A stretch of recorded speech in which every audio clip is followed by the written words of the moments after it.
Good day, this is Alet Camille Santos, and this is just a continuation discussion of the Unit 5 Highway Construction. I will be discussing the subbase.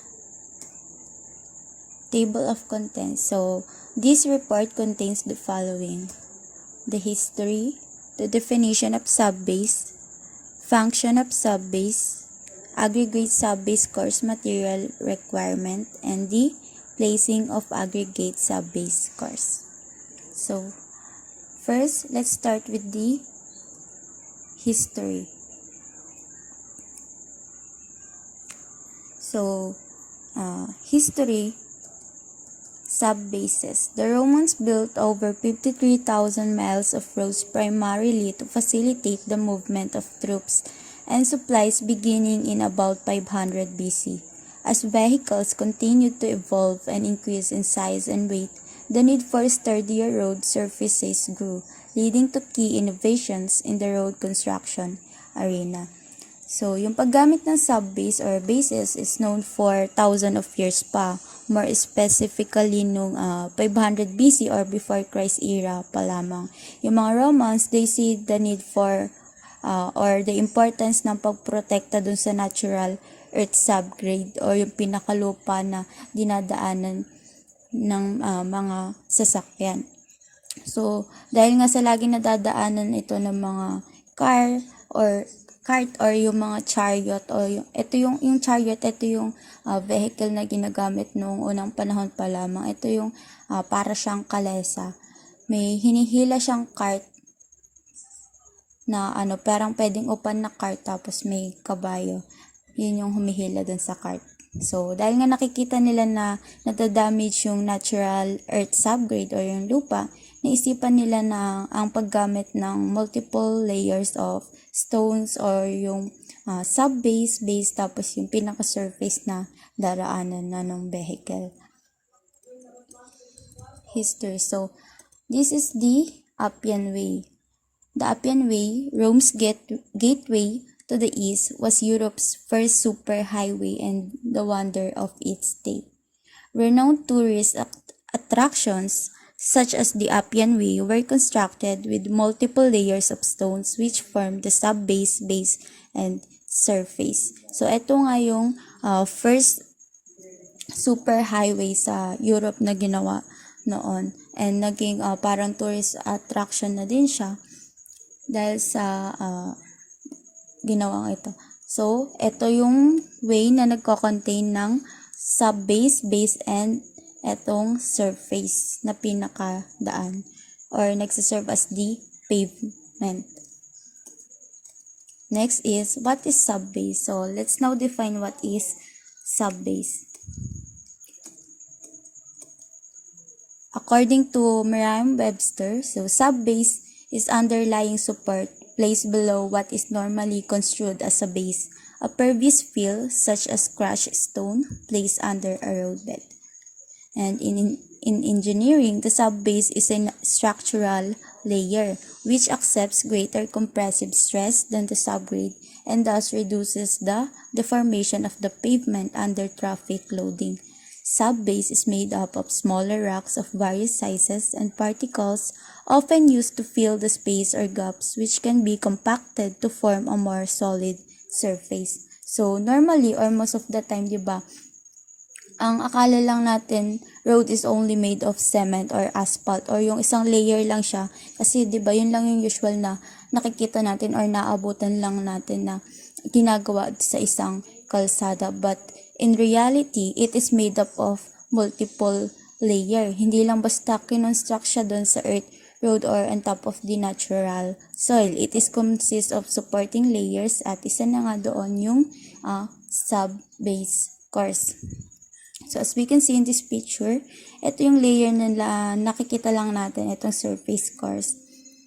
Ito lang yung nakikita natin kapag dumadaan tayo sa isang road, the PCC or this asphalt pavement. Pero sa ilalim nun ay meron pang mga base course, the subbase, tas meron pa dito yung subgrade course. So, una we put the subgrade, the subbase, the base course, and on top of that ay yung ito ng ating pavement. Next is the function of subbase. The subbase and the base cores are known to be the stabilizing layers. So, ang function nitong subbase ay siya yung nagsisilbing layer para makatulong na mas maging stable yung pavement na i-construct on top. So, especially sa mga uneven soil surface. So, subbase make sure to fill all those gaps para maka-form ng mas solid pa na base. So, aside from subgrade din kasi isa siya sa mga nagme-make sure na flat yung ating soil before putting a pavement. So, etong subbase, ito yung pinaka nag-hold ng force sa isang kalsada.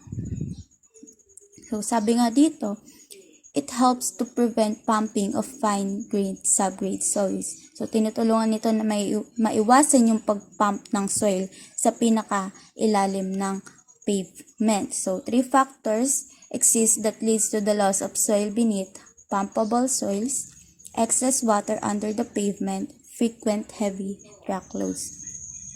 So, how come na ito yung mga reason of loss of soil? Pumpable soils, excess water under the pavement. So, 'di ba?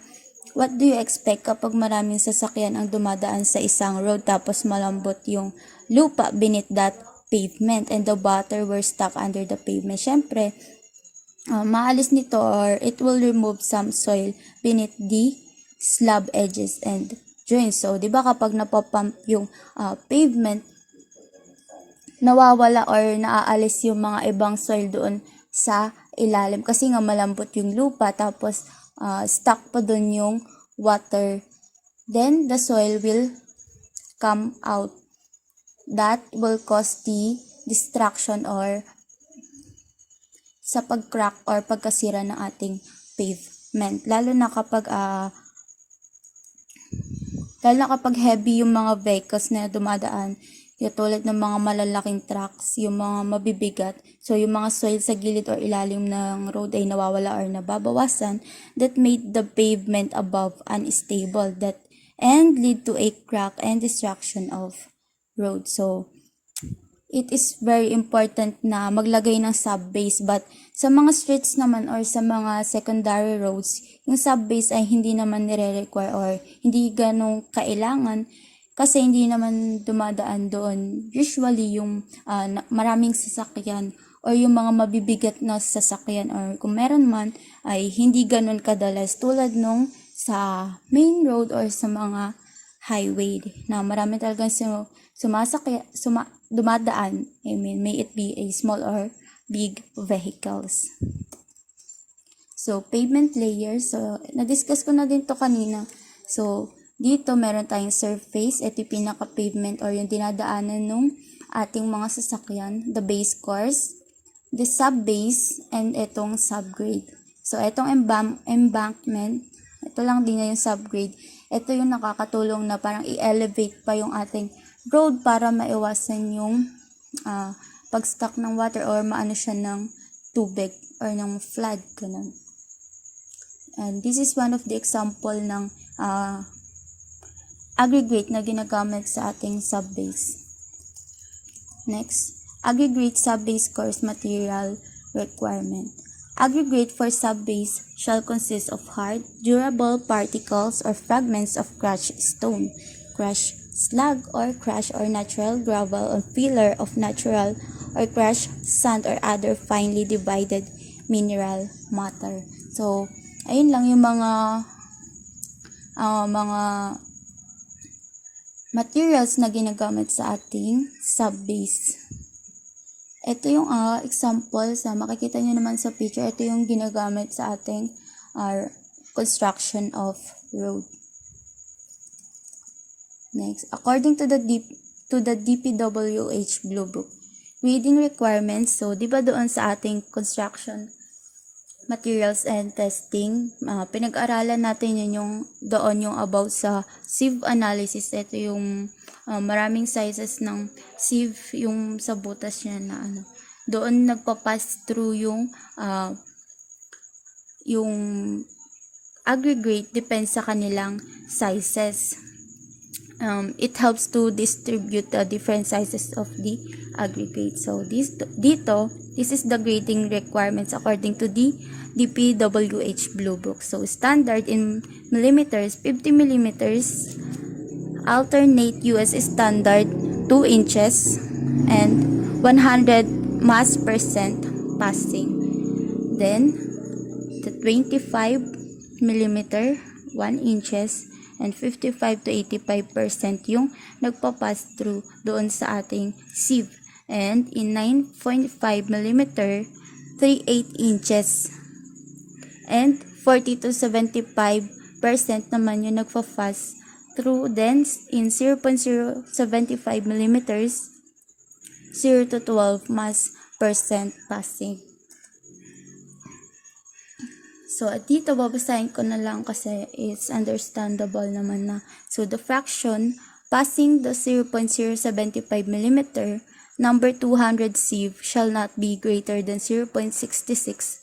2/3 of the fraction passing the 0.425 mm or the number 40 na sieve. So, yun nga dapat yung nagpapass through doon sa ating 0.075 mm na sieve ay hindi greater doon sa 2/3 ng magpa-pass doon sa ating 0.425 mm na sieve. Next is the fraction passing the 0.425 mm or the number 40 sieve shall have a liquid limit not greater than 35 and a plasticity index not greater than 12 as determined by AASHTO 389 and 390 respectively. So, ano ba yung AASHTO? So, etong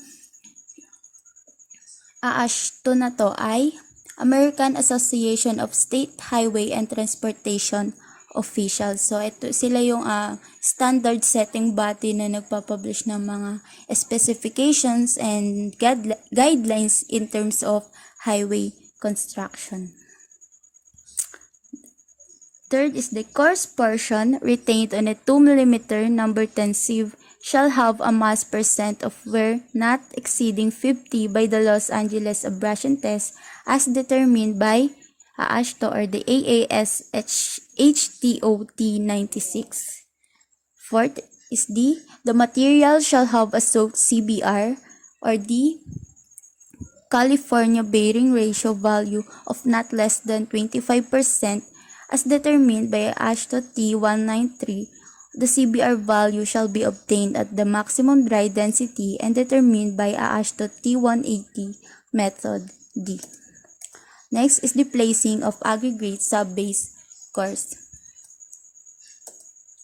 Placing shall be from vehicles specially equipped to distribute the material in a continuous uniform layer or windrow.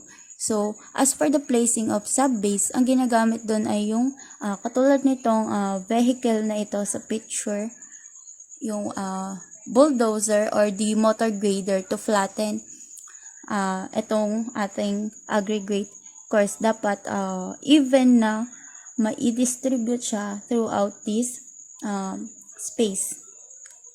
whole space na pagtatayuan ng ating road.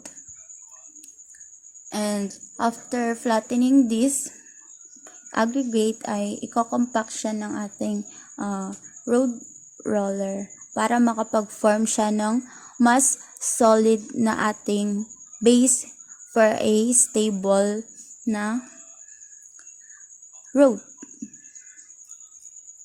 And yun lang, this is the end of the discussion. Thank you for listening.